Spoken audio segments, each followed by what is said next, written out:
5 August 2024 ঢাকার আকাশে ছিল না কোনো বিজয় উদযাপনের আতশবাজি, না ছিল কোনো মিছিল।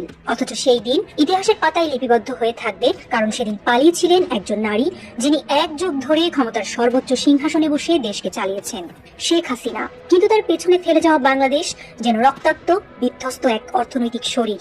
রিজার্ভ ছিল ভেঙে পড়া, ঋণ বেড়েই চলেছে, ব্যবসায়ী সমাজ ছিল এলসি না খোলার হতাশায়, আর সাধারণ মানুষ রেমিটেন্স না পেয়ে হাহাকার করছিল। রিজার্ভ চুরি থেকে শুরু করে আন্তর্জাতিক লেনদেনের জালিয়াতি, সবকিছুর কেন্দ্রবিন্দুতে ছিল এক ব্যক্তির নাম, জয়। হাসিনার পুত্র এবং ডিজিটাল বাংলাদেশের পোস্টার বয়। 2016 সালে বাংলাদেশ ব্যাংকের রিজার্ভ থেকে $101 মিলিয়ন চুরির ঘটনায় তার সম্পৃক্ততা বহু তদন্তেই উঠে আসে। গভর্নর আতিউর রহমান অভিযোগ করেছিলেন তিনি জয়কে অবহিত করেছিলেন, কিন্তু জয় তা চাপা দিয়ে একজন ভারতীয় পরামর্শককে দায়িত্ব দেন বিষয়টি দেখার জন্য। এই ঘটনা ছিল কেবল শুরু। এরপর একে একে রিজার্ভ গলতে শুরু করে, সরকারের দেনার চাপ বাড়ে এবং বিদেশি মুদ্রার বাজার হয়ে ওঠে ভয়াবহ অস্থির।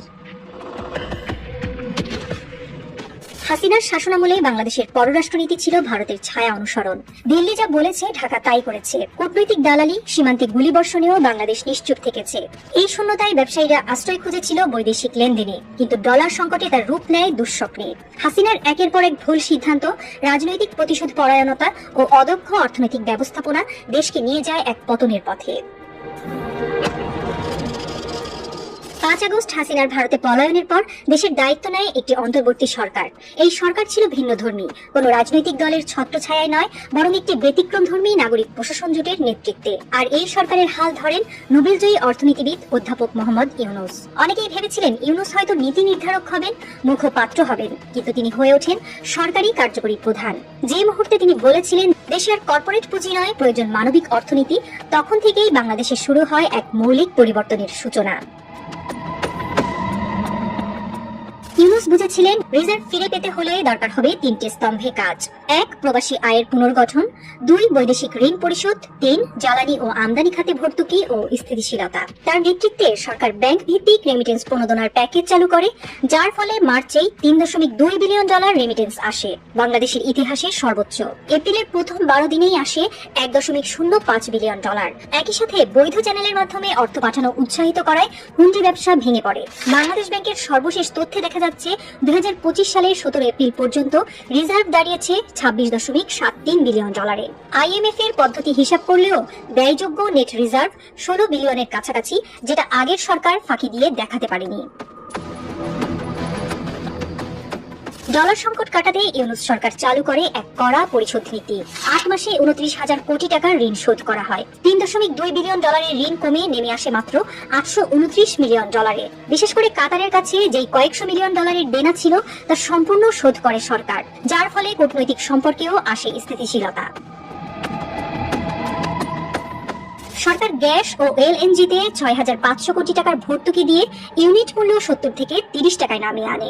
এর ফলে বিদ্যুৎ উৎপাদন খরচ কমে আসে, শিল্প খাত স্বস্তি ফিরে পায় এবং জনগণের উপর চাপ কমে। গ্যাস খাতের বকেয়া বিল 75 কোটি টাকা থেকে কমে আসে 24 কোটিতে। এই সবকিছুর পেছনে একটি কৌশল কাজ করেছে, স্বল্পমেয়াদী কষ্ট, দীর্ঘমেয়াদী শক্ত ভিত্তি। জাতিসংঘে দেয়া বক্তৃতায় প্রফেসর ইউনূস বলেন, একটি দেশের প্রকৃত শক্তি মাপা হয় তার মানুষের ক্ষমতায়নে, তাদের অর্থনৈতিক স্বাধীনতায়। এই বক্তব্যে বাজে তুমুল প্রশংসা। আন্তর্জাতিক গণমাধ্যমগুলো বাংলাদেশকে তুলে ধরেছে দক্ষিণ এশিয়ার নতুন ফাইন্যান্সিয়াল মডেল হিসেবে। ব্লুমবার্গ বলেছে বাংলাদেশ এখন নিজস্ব শর্তে বিশ্ব অর্থনীতিতে অংশ নিচ্ছে। দ্য ইকোনমিস্ট লিখেছে ইউনূসের ব্যাংক টু বেসিক্স নীতি দক্ষিণের দেশগুলোর জন্য অনুকরণীয়। অনেকেই বলে থাকেন ইতিহাস শুধু রাজনীতির কোটচালে লেখা হয় না, তা লেখা হয় অর্থনীতির সংখ্যায়, মানুষের বিশ্বাসে আর একটি জাতির স্বপ্নে। হাসিনার ছায়া যেদিন ঢাকার আকাশ থেকে সরে যায়, সেদিনই বাংলাদেশ দেখেছিল নক্ষত্র পতন। কিন্তু ঠিক সেই অন্ধকারে দাঁড়িয়ে একজন প্রফেসর, যিনি কলমের বদলে দায়িত্ব তুলে নিয়েছিলেন হাতে, তিনি দেখিয়ে দিলেন নিয়মের বাইরে গিয়েও ইতিহাস লেখা যায়। আজ বাংলাদেশ ব্যাংকের রিজার্ভ ফিরেছে, রেমিটেন্স রেকর্ড ছুঁয়েছে এবং বৈদেশিক ঋণ পরিশোধ হয়ে যাচ্ছে প্রতিনিয়ত। প্রফেসর মোহাম্মদ ইউনূস এক নাম, এক প্রতীক, এই অর্থনৈতিক মুক্তি কাহিনীর নায়ক। যে গল্প শুরু হয়েছিল দুর্নীতির আধারে আর শেষ হচ্ছে তার আলোকিত পথে। বাংলাদেশ আবার উঠছে, তার চোখে এখন প্রতিশ্রুতি, তার কণ্ঠে আত্মবিশ্বাস। এই পথ যে সে নিজেই তৈরি করেছে।